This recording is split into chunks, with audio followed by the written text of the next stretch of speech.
if you're in a high stakes environment and you're doing okay or better than okay, no one wants to change anything because the risk of changing something and not working is you fail, and you can't afford to do that. But if you're failing, people are like, well, now's the time. Like, we can't do anything any worse. We're at the bottom of the league.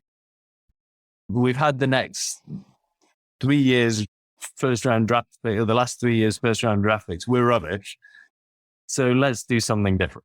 Hi, folks. I'm Dan Dworkis, and this is the Emergency Mind Podcast, a space where we bring together lessons from the emergency department and beyond about performance when it matters the most and applying knowledge under pressure. Our guest this episode is Dr. Oliver Finlay. Oliver, or Ollie as I know him, describes himself as a passionate and enthusiastic sports performance professional with over 23 years' experience working in top-flight national and international sports. He works to help high-performance sports organizations and elite sport professionals achieve sustained success that's aligned with their unique visions and help positively develop lives through the medium of sport, health, and well-being. His first career was a physiotherapist, an athlete, a coach, and a trainer, and a performance director, and he's worked at the highest levels in a variety of sports, including in both kinds of professional football, high-level hockey, rugby, basketball, Formula One, tennis, swimming, bobsled, and canoe slalom, which I will admit that I had to look up for this intro. Aside from all of that, he holds a PhD and is the founder and managing partner of the Beautiful Game Group, a purpose-driven sports investment company operating in growth sports all around the world. Now, in this episode, we take a deep look at what makes his successful culture, drawing on Ollie's deep experience in sport across multiple domains. We get into the pillars of elite teams, how large organizations change, the creative power of failure, and somewhere along the way, we even describe the Finlay Coefficient, which is a mark of team cohesion and shared vision. I always learn a ton from talking with Ollie, and you're going to immediately see why in this episode. Before we get started, a reminder. If you're enjoying what we do here at the Emergency Mind Project and you want more, you can sign up for our newsletter. It's called Knowledge Under Pressure, and you can sign up at emergencymind.com/signup. Also, if you want to help support our work here at the Emergency Mind Project, consider contributing on our Patreon page. That's patreon.com/emergencymind, patreon.com/emergencymind. Okay, all that said, let's jump into this awesome episode. I hope you enjoy. All right, Ollie, man, it is so great to see you again. I'm so excited to have you on the podcast. I've been really looking forward to this. Thank you for coming on. Thank you for having me. I don't think we've had a time where we haven't had some fascinating conversations, walks and talks through Chicago, or brainstorming phone calls. And yeah, thanks for sending the memo on the shaved head, the black t-shirt, and the stubble. We're in. We've got our uniform. For those of you listening on audio, Ollie and I have unintentionally matched every facet of our personality in order to do this podcast more effectively. It's certainly a conscious choice here. Let's jump in.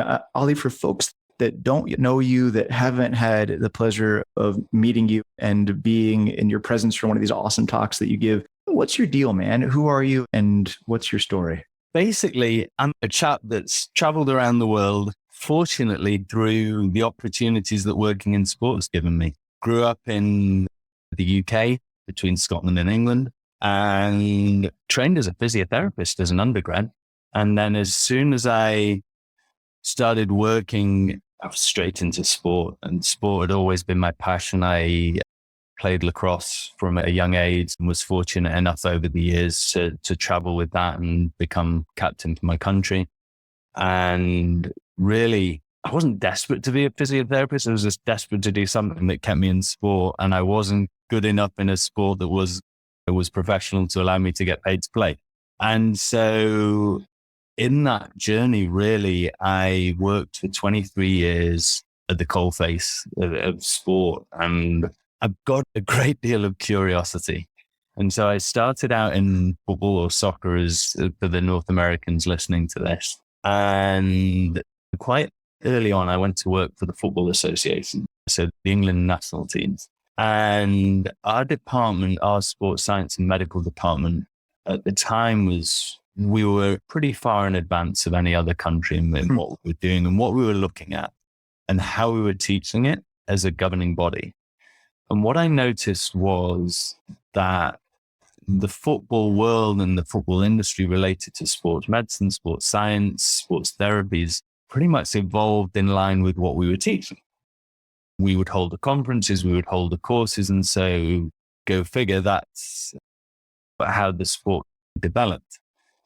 And I then just got really curious as to how other sports were developing. And so I made a pretty intentional choice along the way to go and discover different sporting environments. I worked in rugby, I worked in Formula One, I worked in tennis, I worked in track and field, the NHL, I worked in basketball, did some consulting with football, American football for those of you that aren't American, bobsleigh, and just a whole different field of sports. And I came to be the guy that if someone had a random assignment in Thailand or Istanbul, or I'd be like, yeah, I'm there, because I was just really curious. And along the way, I did a master's in sports physio. Then I did a master's in exercise physiology, just because I was really interested to see how things came together in a holistic way. Because a lot of times in these environments, and it's the same in sport as it is in mission critical teams, you see these silos. And over the years, you start to realize that that's not the most effective way of working, getting the most out of some great minds and great people. And so I wanted to be able to understand the thinking and the language behind different disciplines. And I worked as a physio, I worked as a driver trainer in Formula One. I worked as a performance coach really in tennis, and then became a performance director. So overseeing all of the sports medicine, sports science, psych, nutrition, how these disciplines related to player load management coaches, and how you could tap into talent ID for recruitment for general managers. And then latterly, whilst I was in my last role in the NHL, I did a master's. I was traveling over every month for a couple of days to do a master's in sports directorship, and just got interested, like fascinated in team dynamics, culture, change management, and really started to look at the overall organizational aspects of a sports team, not just the performance side. And so I got offered an opportunity to move to Vancouver and do a PhD. And fortunately, I had the autonomy to ask the questions I was interested in. It wasn't a PhD where someone said, you've got to go and investigate this and look at that. It was literally, what are you interested in? Go after it. And that started to go more and more towards the business side and the culture side, and away from, there was one chapter that was on multidisciplinary sports medicine, sports science teams. But then it started to get into real organizational dynamics and objective markers of sustained success in teams. And so I had the good fortune to interview like 70 team owners and CEOs and general managers, and really look at it from that side. And so I then got into sport investment and sports enterprises, which I'm currently doing. And so it's been a long and varied journey that goes where my curiosity takes me, basically. So much to unpack there. Part of the reason I'm so psyched to sit down and do this with you. But sitting for a moment with my feet in the medical world, I'm immediately struck by how you're describing all of these other universes that on the surface are so far apart from each other. In Formula One versus hockey and everything else are very different, although they share a lot of similarities. But one thing that sets everything you've described apart from medicine, and maybe this is a good way to wedge us into some of these conversations, is that all of those teams you're describing consider it normal to have coaching and mastery level coaching around how to get better. The idea that these people who are at the absolute top of their game are still learners, are still being trained, and they're pushing the edge of how to get better on a pretty consistent basis. Medicine doesn't really have that in the same way, right? It's not our culture to push in the same way to have that going. Now, certainly there's training and there's school days where I'm working at almost every large academic emergency training center. There are school days where you come together and learn from each other and around each other. But there's not the same devotion to self-improvement and team level improvement that I see across all of the different domains that you're talking about. Where do you think that comes from in sport? Why do you think that's more there? And I guess as a follow-on, like 101 level question, like what is sports psychology and sports performance? There's a number of questions in those statements that I almost would flip it and say, what is it about the medical world that stops us doing that? And there's a really interesting book by Matthew Syed called Black Box Thinking. And he raises a great point, and it's literally the first chapter. It's the first thing he goes to. He compares the airline industry, the aviation industry, to the medical industry. Over the years, the airline industry has adapted and evolved to create a culture, an industrial culture that is curious, doesn't blame, takes accountability, and shares information. And they had to do that because there were some pretty big disasters and things were going fairly wrong, and they were losing the confidence of a lot of passengers. And they looked at why that was happening. And there were several factors, but one of it was hierarchy. So no one would ever question the captain. And they looked at all the problems that were contributing to this lack of learning from disasters and systematically took it apart and put systems and processes in place that really facilitated the learning of mistakes and the interrogation of questions to be able to improve on a daily basis. When you look at the medical industry, his comparison on that was that the medical world is a blame culture. And if something goes wrong, people try to hide behind generic terms rather than define actually what went wrong. So if someone dies in theatre or in surgery, they died as a surgical complication. So that doesn't really tell anyone anything. And as a result, you can't learn from mistakes very well because it's all sort of smoke and mirrors to a certain extent. And one of the reasons he suggested that might be the case is because medical students pay a fortune, an absolute fortune for their education. And so in acknowledging that you're making mistakes, it's almost like saying, well, I paid all this money for my education and yet I'm still not perfect, right? And so you put that on top of the fact there was also historically been a hierarchy of the consultant puts themselves above the registrar, above the house officers, above the nursing staff. And so again, you have that reluctance to question higher up the hierarchy. And then there's the sort of God complex that can occur. And so you have a number of these factors that stop people from owning their shit and being accountable and responsible. And so if you create that thinking, if I'm going to continually get better, I'm acknowledging the fact I don't know everything. And so I don't know if some of these sort of historical, psychological, deep-rooted sort of factors contribute to the fact that people at the top try to tell everyone they know everything.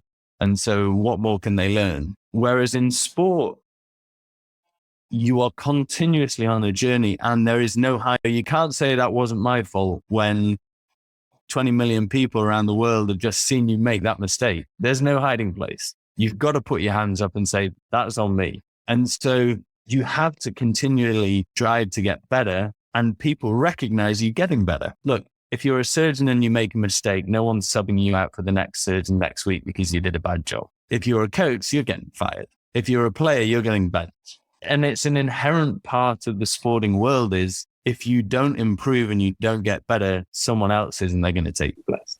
This is really interesting because you're approaching this from a different direction than I was expecting, which I love, which is that you're really talking about how the culture around a group shapes the behavior of the individual in the group and vice versa. We talk a lot about how like individuals build the culture and the culture sets the norms and the culture nudges things in certain ways. But this is a sort of the opposite direction saying, what does the culture allow or make easier or harder to happen for individuals to improve or not improve? The other thing I also see is there are always outliers. You're not a generic person I see in medicine.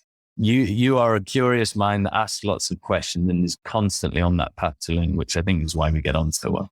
I do see geographical differences.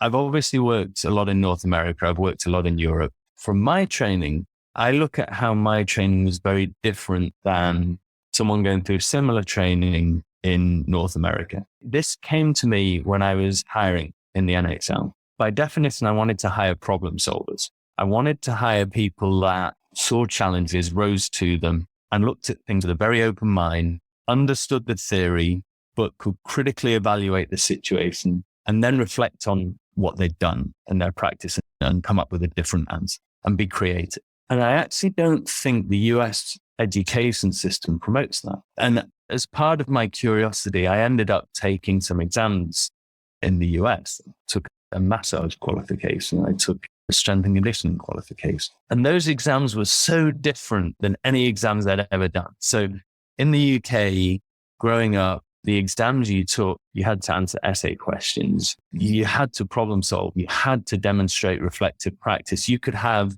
an essay question that was 20 marks and you might have got the final answer wrong, but you had to show your workings. And in showing your workings, you might have gotten 13 marks because your thought process up to this point was right. And then you took a wrong turn and your problem solving skills let you down at a certain point. Or you could have got the right answer at the end, but if you didn't show your working, you didn't get full marks. And as a result, that teaches problem solving. That teaches you to interrogate your systems thinking and your process thinking. Whereas what I saw in North American culture, in North American education, was go away and learn this book. It was already 7 years old, and you know how long it takes to get a book published. So the information in that was probably 3 years old. Don't dare think about best practice and what you know now from reading the latest scientific journals. Just learn the book. Because if you put down the latest information, you're going to get the mark wrong because it's not going to give you the answer that's in the book. And everything was multiple choice. And so that doesn't test my problem solving. That doesn't test my reflective practice. That doesn't test my go out and find the latest information you can get and tie that into your current understanding and thinking of the theory and how that may evolve. That teaches me, you have an ankle sprain. Do you put ice on the ankle sprain, heat on that ankle sprain, la da da da. And so it's very difficult to come up with complex systems of thinking. And that for me, I see more people that are a little more curious and a little more biased towards problem solving and reflective practice outside of the US than I do in the US. And I think the education system has a lot to answer for on that. So we're looking at teams and cultures that can perform well in different environments. And we're highlighting one of the successful virtues of those teams or values of those teams as being problem solving, curiosity, and flexible thinking. We're saying that teams need those things to succeed. And then we're saying, what is it that brings those qualifications or those virtues out? And one of the things is, what questions are we asking people along the way?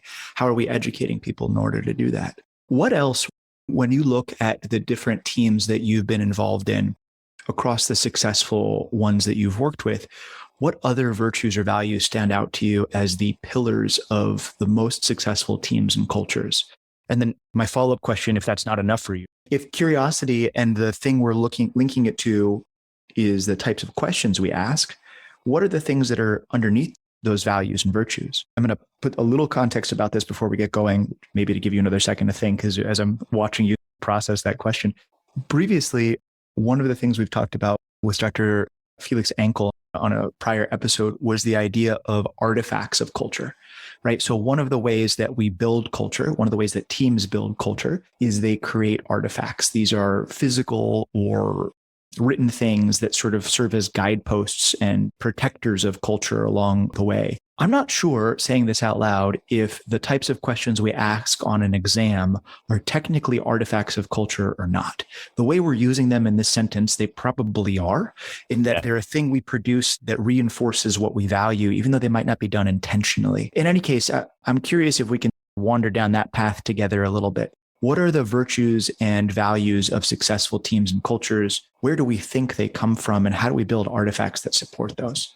Again, I wish we had days in the series of podcasts to talk about this, because this stuff just fascinates me. I'm going to go to one key thing first, and then we'll delve along the way. So the best organizations and the best cultures I've worked in and seen are the ones that have a clear vision that everyone's united behind, a clear mission of how they're going to get there, clear strategy as to how that map's going to look and the objective that they're going to reach and measure everything against, along with shared values that everyone buys into that are acceptable. And the same thing from a behavior standpoint, what's the acceptable behavior is.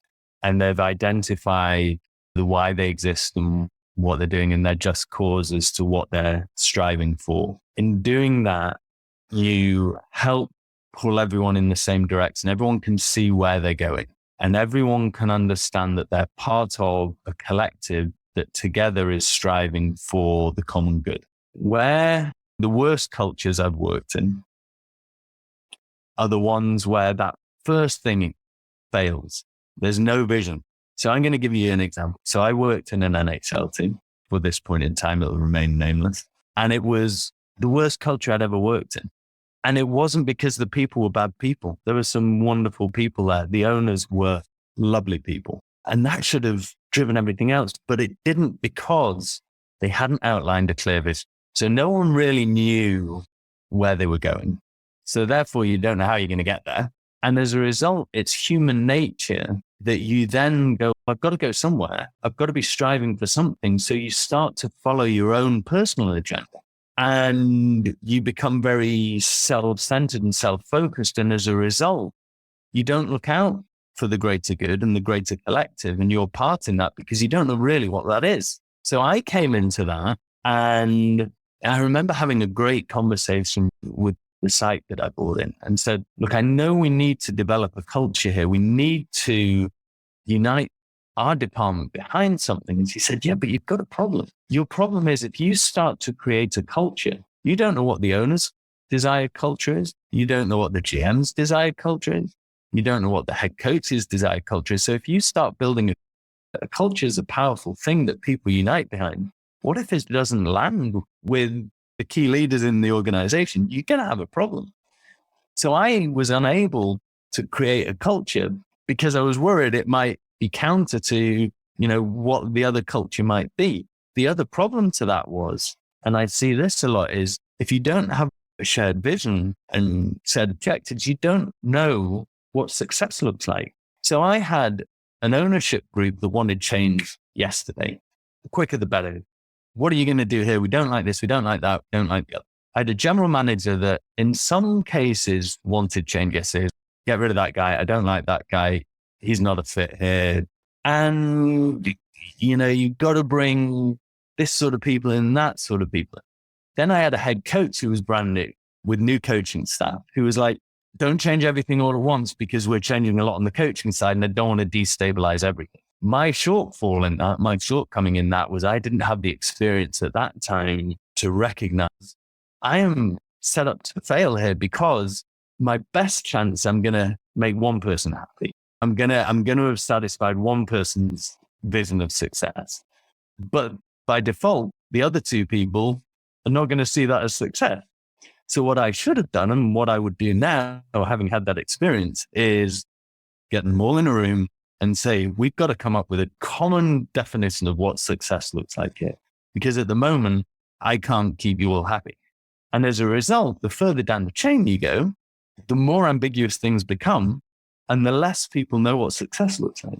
And so you get, in sport, you already have a culture, an environment that very quickly people become insecure. Very quickly people become scared, because there's inherent ongoing change in an organization. And so when you get a lot of scared people that are very insecure and have big egos, because sport is, there aren't very many shrinking violets there, you've got a recipe for a toxic culture. And so that sort of gives you an illustration of where those things are so critical.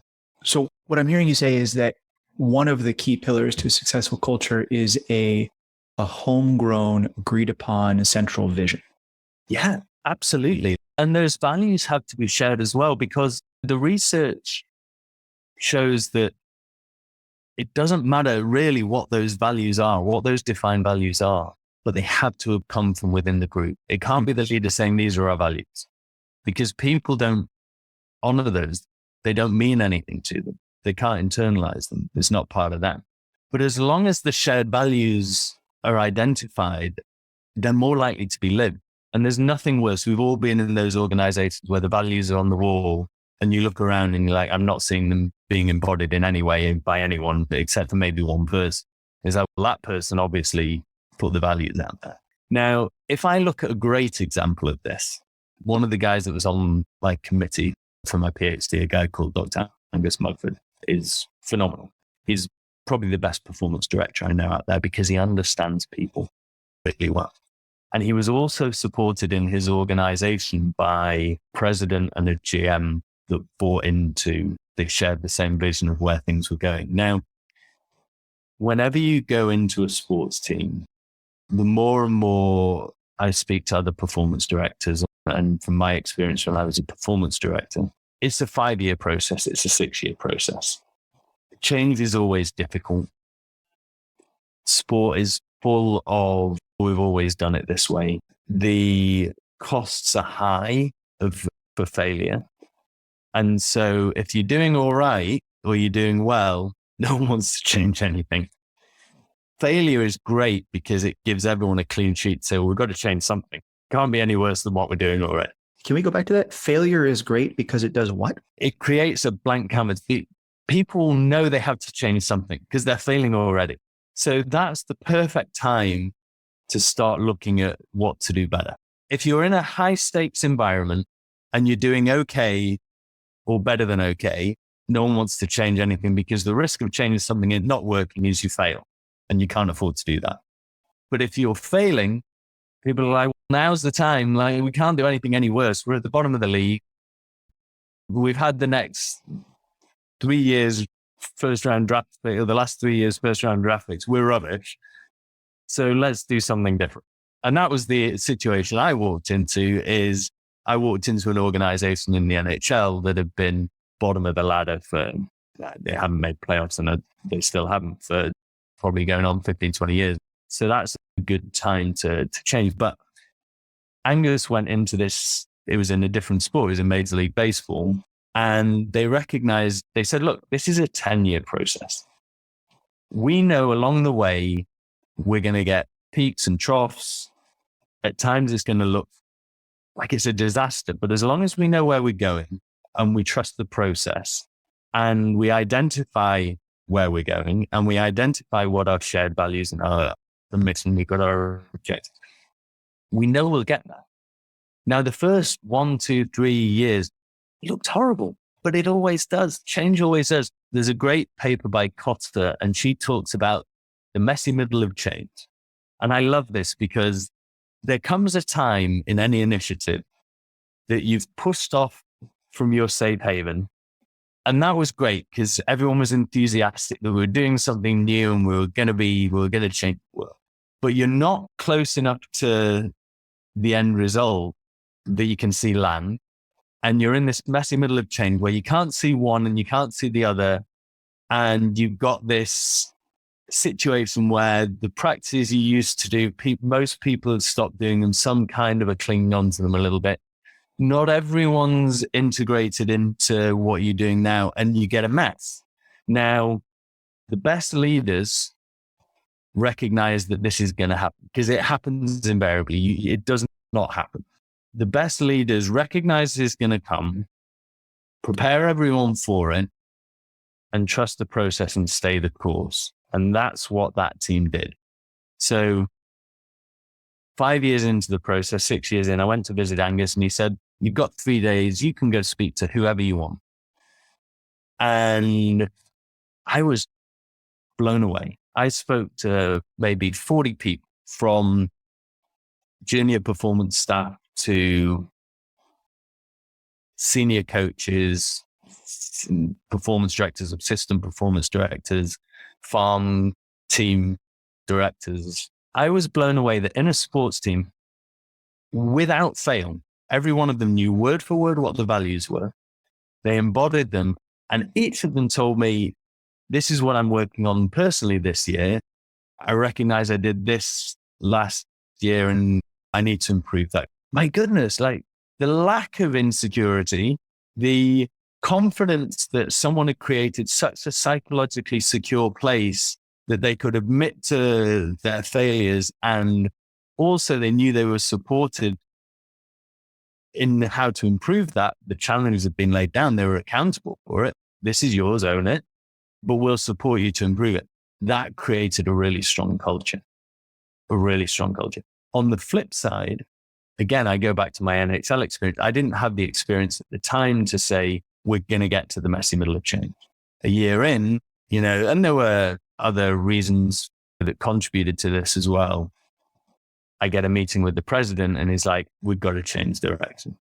And we were banging that messy middle of change to the extent that I actually thought we were just coming out the other side of it. But it was that lack on my part to tell everyone at the beginning, this ain't going to happen overnight.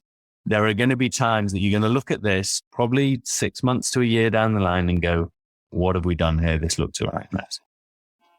And again, it's funny. Sport is defined by ongoing, constant change. And yet, so in the US and in North America, to be an accredited change management practitioner, you had to go through the ProSci courses. ProSci started out as a statistics company. So they've kept data on change management for years and years. And every 2 years, they launch a book on it. And in that book, one of the statistics is a breakdown of the industries and the number of qualified change management practitioners in the industry. They didn't even have one person from sport, not one person that has done an official accredited change management course. I was blown away. And it really came to the fore when I was doing my PhD and I was interviewing all these people on this topic. And my goodness, the answers were all over the place. And some had successful change initiatives, but it was more by luck than judgment. They couldn't have told you why it worked. And then to go and repeat it. And these were good people. These were experienced people. And I think it's like any industry from the outside looking in. It's this magical industry where everything's amazing. There's a lot of money in it and there's a lot of profile in it. But actually, when you peek behind the wizard's curtain, a lot of the times it's really not as pretty as it looks from the outside. So yeah, I think that's, again, a very interesting sort of look at things. Yeah. I'm hearing curiosity, flexible thinking, problem solving, a common vision, the translation of that vision into the human realm. What is our vision as a team? What does that mean that I, as a member of the team, need to be focused on? Yeah, that communication's critical. It's got to be communicated in everything you do. Because, and again, I go back to a mistake I made in that role. My performance department thinking and vision and whatever, that's been going on in my head. And I've been developing that over 10, 15, 20 odd years, right? I go to a new organization and so much of that is internalized for me and it's automatic and it just makes common sense because of all my experiences that I have. What I omitted to do was keep telling everyone that and relating every email, every meeting, every conversation back to how this ties into the big vision. And one of the top 3 reasons why change initiatives fail is because of under communication of the overarching vision. That really hit home when I sat back and reflected on what went right and what went wrong in that role. I was like, damn, I just assumed or forgot that other people don't have that inherent understanding of where we're going because that's been built on my experiences. You then put on top of that another layer, which I love talking about, and that's in sport, like in the medical world, in mission critical teams, you often have people from different backgrounds and cultures. Now, people say we shouldn't stereotype, but stereotypes are a good indication of our cultural upbringing. So you were raised as a boy in North America. I was raised as a boy in the UK. Someone else may have been raised in China. Someone else may have been raised in Thailand. And whilst not everyone is the same, there are certain societal behaviors that are the norm and how we are educated. And so when you put people in a room together that display these different experiences growing up that fundamentally develop significant parts of who they are, and we don't acknowledge that, we've got a serious problem because it can be something as simple as time management. It could be something as simple as how someone responds and gives negative feedback, their leadership style, how people make decisions. And all these things are so inherent to team working.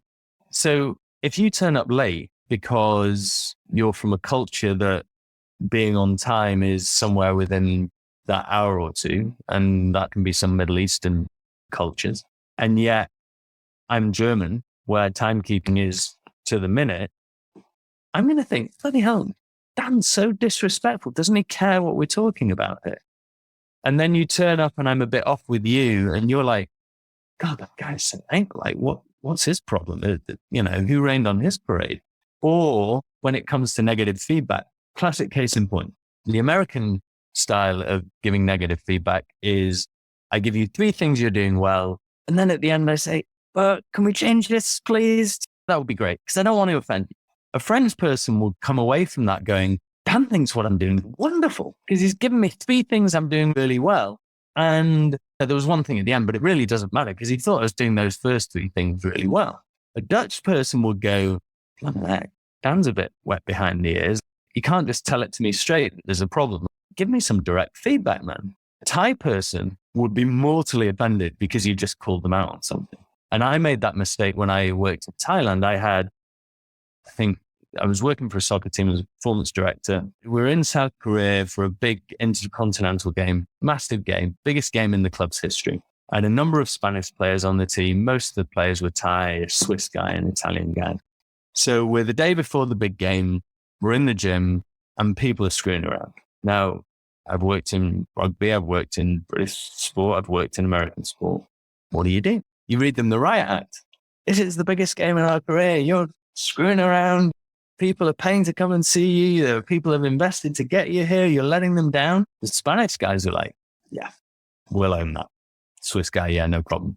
The Thais looked at me open mouthed, like I could have stolen their firstborn child. And it wasn't until after that I was speaking to some of my friends who were from America and they were teaching in Thailand. And they said, we can't fail a kid on their exams.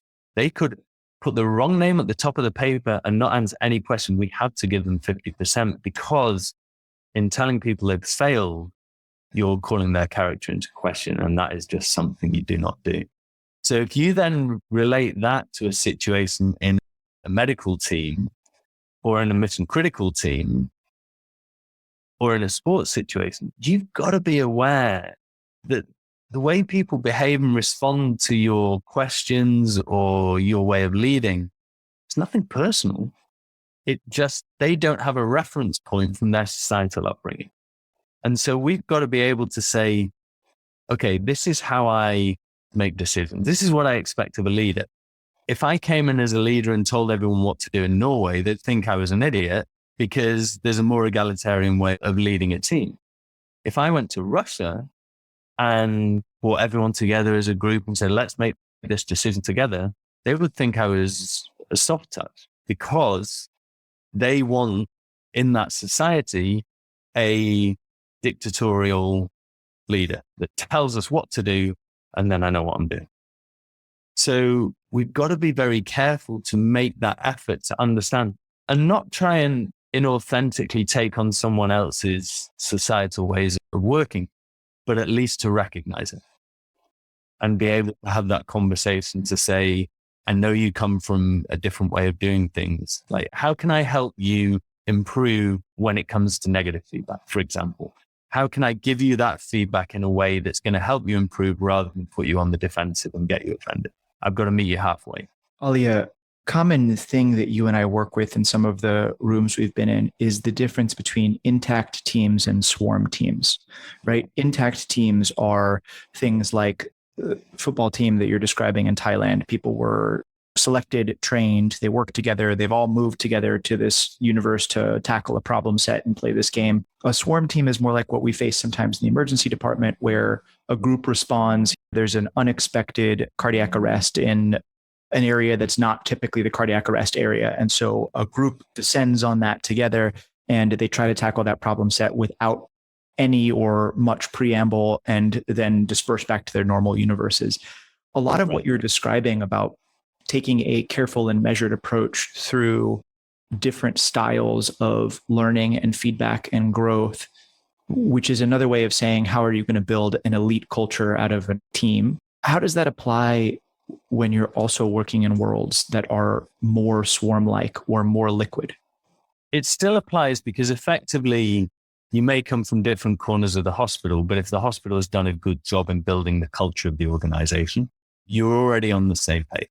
And so that's critical. I think the other thing that, if I look at any organization that fails systematically and the ones that succeed, communication is the key fundamental pillar. So how do you communicate? How clearly do you communicate? How often do you reiterate what you're trying to communicate? And how do you do it in a way that is engaging and enabling, but without being completely dictatorial? So I think that's absolutely critical. So if you've built the right culture in your organization and it's one of curiosity and learning, your staff are trained.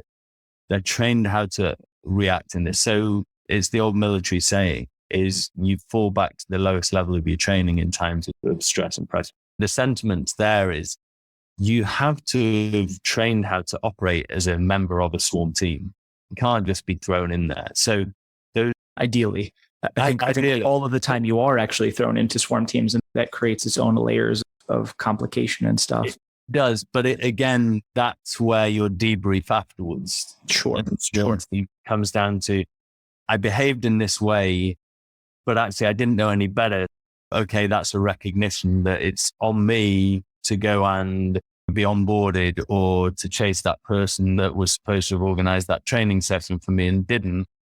And I think there's the other key value and attribute we've got to show is humility. I'm not going to get everything right. I am learning just as everyone else is. And I think it's a mindset. If you go into any swarm team environment and say, I'm new to this team, this occasion today, this scenario, and there are going to be things that we do right. There are going to be things that we do wrong. What can we learn from it? And no one's going to be perfect on there, and I'm the first one. And it's very much like me going from one team to another team and saying, this worked perfectly with this team and building this performance department. And so you go into the next team and try and do exactly the same thing and replicate it and go figure it doesn't work because there are different people involved, different characters involved, different contexts that is dictating how things play out there. So keeping that questioning, keeping that open-mindedness, keeping that curiosity and keeping that intent to learn from everything, I think is critical. It just helps you be adaptable and flexible in any environment. This has been awesome. We've wandered through this amazing path about how to build elite cultures that succeed under a variety of circumstances. And I think we've identified like substantially more problems than we have solutions to them, which is fine and a great place to start. As we come to the close of this wave of stuff, I want to give you a space to issue a challenge to folks. Anybody listening to this who is interested in improving their own performance under pressure, who's interested in building their team, the culture of the community around them, whether they are at the point they are up to and including the leaders of these teams and cultures, right. What do you want them to try differently after listening to this? So I think a great exercise for any team to do, and this is one that when I'm brought into teams, I love doing because it's one of those things you know the answer, but you know, or you know what you're going to find from the answer. But I always love the reaction because it's so simple at the same time. Is if you ask each individual person, you get your team together and you ask them to write down what the vision of the organization is, what the mission is, i.e., so where are we going? How are we going to get there? You don't need to go into the strategy because only certain people will necessarily know that. What their objectives are. So what are they being measured against? What are the KPIs? And what are the shared values and behaviors that are accepted amongst that group? Now, a great team will have almost the exact same things written down on every piece of paper. Mm. The majority of teams, it'll be all over the place. And it'll be that person's interpretation of what they see it and perceive it to be. And that, if those are wildly different, those perceptions are reality because that's what each person is working towards. It's such a simple exercise, but it is so telling. Is there a name for that? Is there a name for the relative level of cohesion of mission across different? No? Awesome. We're going to coin this as the Ollie metric or the Finlay coefficient or whatever you want to do for that, man. This is like stamped in time right now. This is the Finlay coefficient, right? To talk about what percent of your group is able to independently agree upon the same vision or thereabouts. Because that's the definition of a team, is you're working towards the group of people working towards the same challenge. And if you're not working towards the same challenge and you're not doing it with a shared set of values, how do I know that I'm going to offend you because your values are not the same as mine and we've not agreed on these? So at some point, there's going to be a real problem. And I always say, in the right environments, in psychologically secure environments, failure is acceptable and the way we move forward and learn when it comes to technical and tactical things.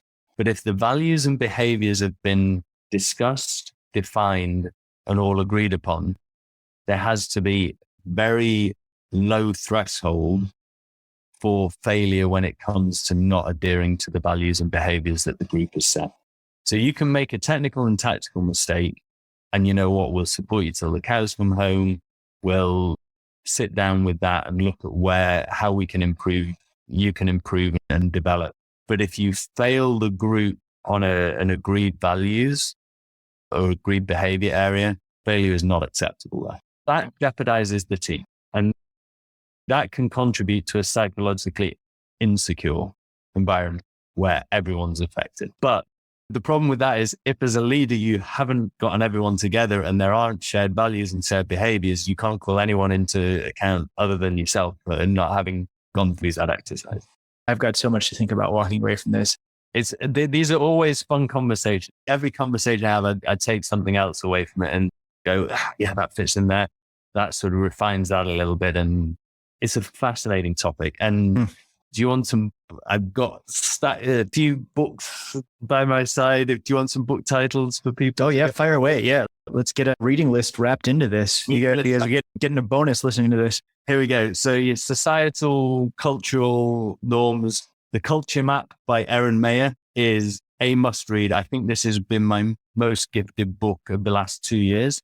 The Barcelona Way by Damien Hughes. That goes into building cultures, the key part of building a culture. He talks about cultural architects. He talks about the vision, the mission, the behaviors. Great book. Brené Brown's Dare to Lead, vulnerability, humility as a leader and bringing people on the way with you, and talks a lot about psychologically safe spaces. Mission critical people defer more to a psychologically secure space. I don't need to bring Team of Teams out, General Stanley, because everyone's got that. Belonging, Owen Eastwood, is gold dust. So this, again, if you as a member of a team don't feel a sense of belonging, that triggers all sorts of psychologically insecure behaviors. Bill Walsh, The Score Takes Care of Itself, again, is a favorite, talks about standards and again, defining what your shared values are and your shared standards. $1 Trillion Coach for leaders out there by Schmidt, Rosenberg and Eagle, again, looks at building teams and what people need to feel as though they belong and how they can succeed in those. The captain class, interesting one, Sam Walker.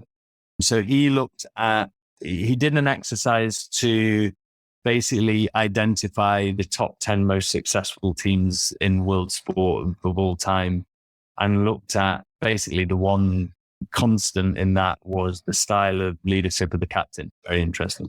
And then the last one, The Infinite Game by Simon Sinek, for me, by far and away his best book, is juicy detail all the way through from first page to last on that.